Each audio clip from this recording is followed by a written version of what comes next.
I must have been in the early 20s. Yeah. And anyway, I was working, and the thing was, after this, number one was living in Brooklyn Terrace. One of our neighbours was a lifeboat man, Harry Jeffries. I don't know whether he was a mechanic, but he was and whenever the guns used to go off then, to call if there was a disaster or there was a need for a help or something, they would fire the guns, and you would see men running down to the lifeboat house. There were no cars. Somebody might be on a bike going down, but Harry Jeffries, who was our neighbour, used to run down, and behind him would be his little boy, always following his dad. And now, today, that boy took his father's job, and he carried on the lifeboat. And anyway, Harry, he was not on the lifeboat at the disaster, but the night of the disaster, it was belting with rain. It was a terrible night and all the rest of it. But we didn't know anything about it until the next day when we heard the terrible, terrible news. And they were all lost, every member of the lifeboat. And we really knew them all personally.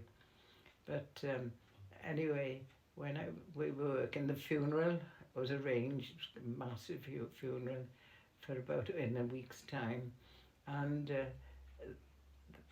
we were all given a day off for the funeral, and I think that most offices in town closed down for the funeral. When we went, and I can remember it was one of the last times my father went out, because he was determined. He knew them all. They were all friends. They were all on the dole together, all of them, and. So all the men were walking. There were hundreds of men walking, and I can't remember. It must have been a hearse in those days, but anyway, I remember going down. And I was standing outside Joe's ice cream parlour, and it was lashing with rain. I've never seen anything like it, and the whole procession came along, walked along Mumbles Road, up Newton Road, and